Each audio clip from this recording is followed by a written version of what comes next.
الحمد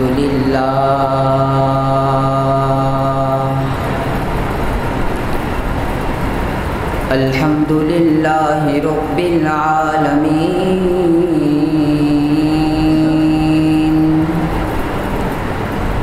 والصلاة والسلام علی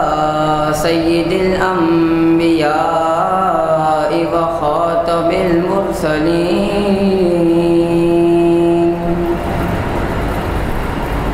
وعلى آلہ واصحابہ اجمعین اما بعد فاعوذ باللہ من الشیطان الرجیم بسم اللہ الرحمن الرحیم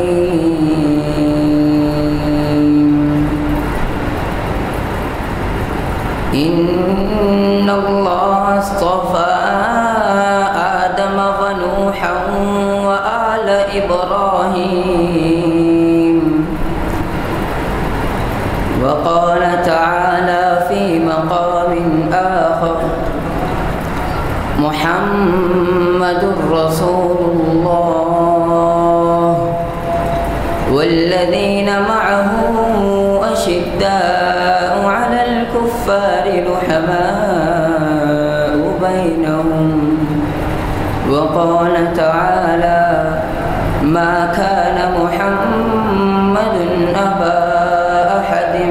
من رجالكم ولكن رسول الله وخاتم النبيين وقال النبي صلى الله عليه وسلم إنه سيكون في أمتي كذابون ثلاثون كلهم يزعم أنه نبي وأنا خاتم النبيين لا نبي بعدي أو كما قال صلى الله عليه وسلم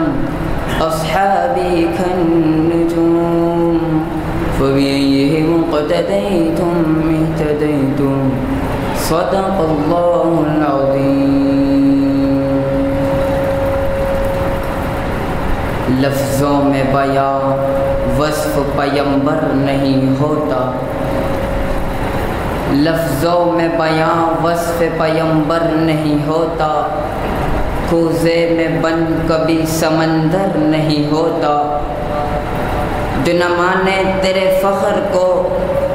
تیرے فخر کا باعث ابو جہل تو ہوتا ہے ابو ذر نہیں ہوتا،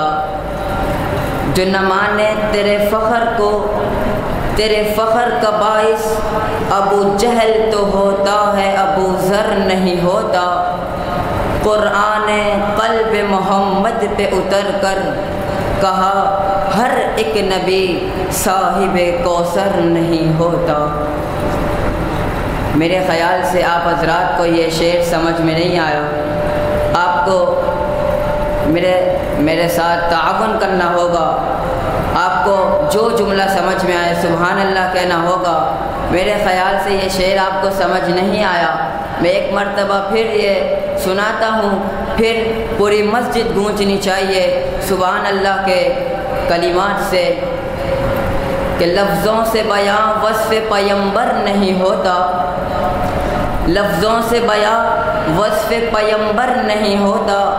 کوزے میں بند کبھی سمندر نہیں ہوتا، جو نہ مانے تیرے فخر کو، تیرے فخر کا باعث ابو جہل تو ہوتا ہے ابو ذر نہیں ہوتا، تیرے فخر کو نہ مانے جو، تیرے فخر کا باعث ابو جہل تو ہوتا ہے ابو ذر نہیں ہوتا۔ قرآن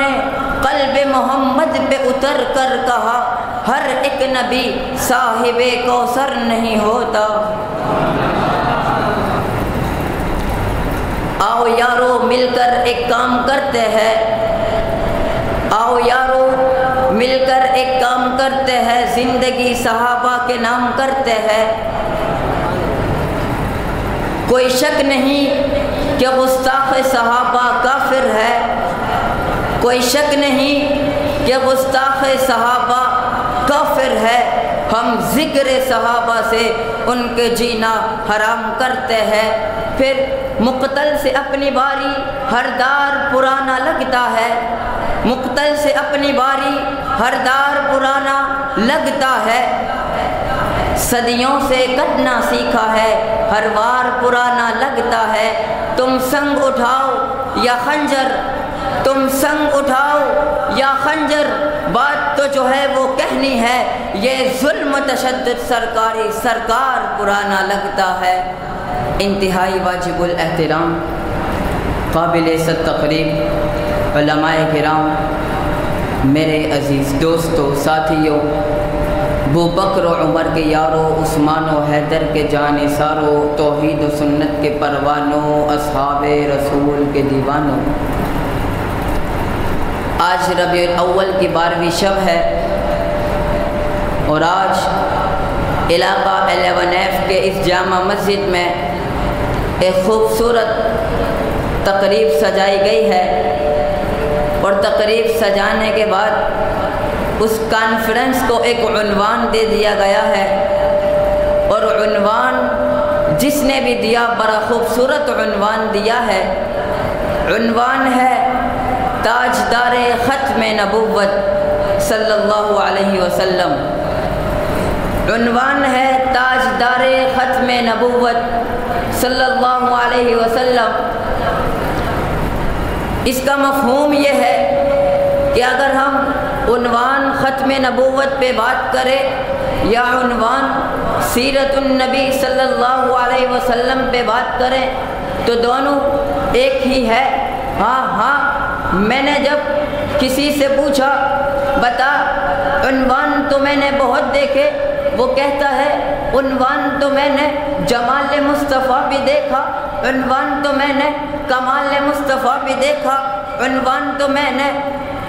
عشق مصطفیٰ بھی دیکھا، لیکن آج عنوان تاجدار ختم نبوت ہے۔ میں نے کہا تجھے میں مثال دیتا ہوں،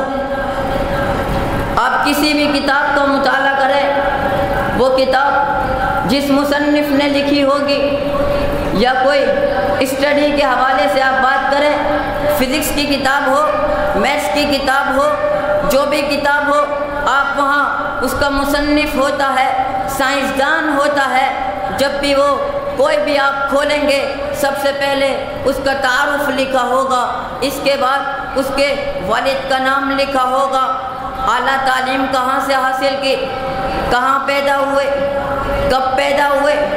بس اور لکھا ہوتا ہے وفات کب ہوئی اور کہاں تدفین ہے، بس اتنا لکھا ہوتا ہے۔ لیکن میں قربان جاؤں آمنہ کے لال، عبداللہ کے لخت جگر، ساقی کوثر، شافی محشر، جانے جہاں، محمد مصطفیٰ احمد مجتبیٰ، ساقی کوثر، شافی محشر، سید المرسلین، امام المرسلین پر، لیکن جب اس کا تعارف کیا جاتا ہے تو کوئی نام سے نہیں بلکہ اس کا تعارف نسب سے کیا جاتا ہے، اس کا تعارف کمال مصطفیٰ کے نام سے کیا جاتا ہے، اس کا تعارف سیرت مصطفیٰ کے نام سے کیا جاتا ہے، اس کا تعارف عشق مصطفیٰ کے نام سے کیا جاتا ہے، اس کا تعارف محبت مصطفیٰ کے نام سے کیا جاتا ہے۔ لیکن آج کا عنوان ہے تاجدار ختم نبوت۔ اس عنوان کے مناسبت سے کچھ معروضات آپ کے گوش و گزار کر کے جلد ہی اجازت چاہوں گا۔ رب ذوالجلال کی بارگاہ میں عبادت گو ہے،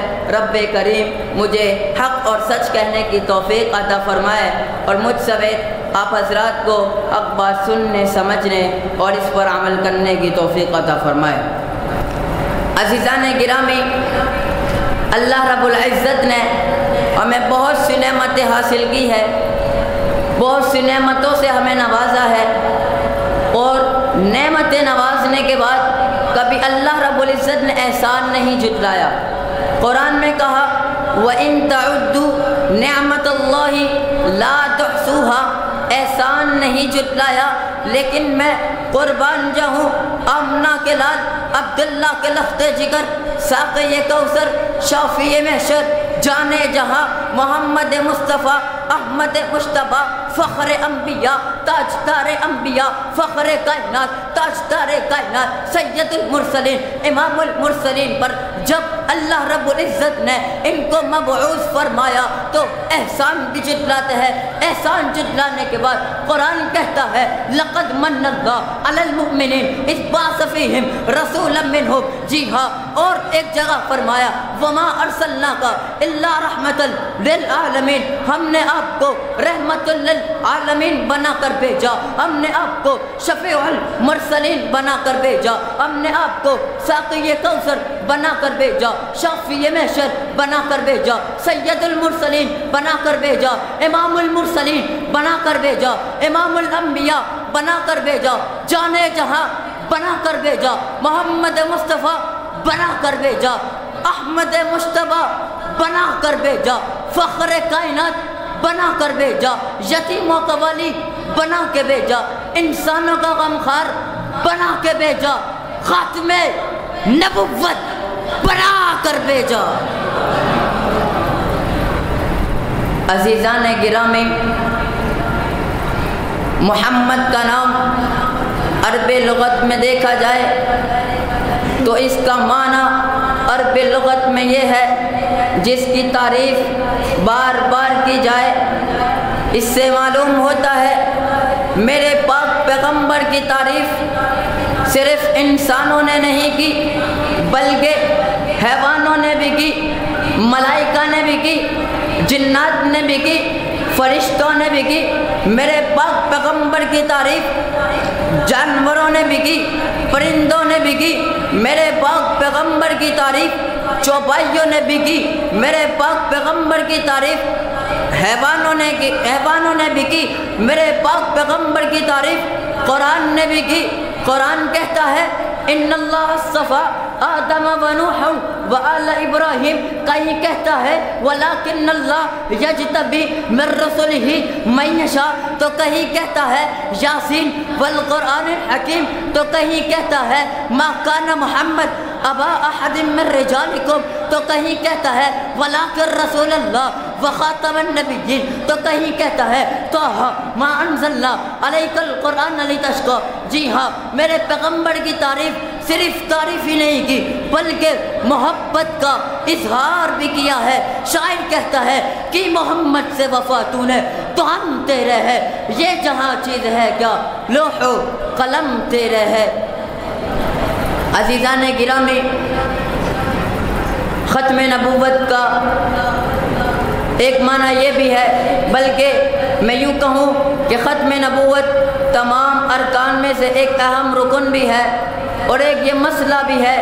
اگر کوئی ختم نبوت کو نہ مانے وہ کافر ہے. جس طرح خدا کی وحدانیت پر کسی کو شریک کرنے سے کافر ہو جاتا ہے, محمد کی ختم نبوت پہ بھی کسی کو شریک کرنے سے وہ کافر ہو جاتا ہے. جس طرح خدا کی وحدانیت لا شریک وحدہ لا شریک لہ ہے, اسی طرح محمد کی ختم نبوت بھی وحدہ لا شریک لہ ہے. پھر جو بھی ہو, مسلمہ کذاب سے لے کر مرزا غلام احمد قادیانی نے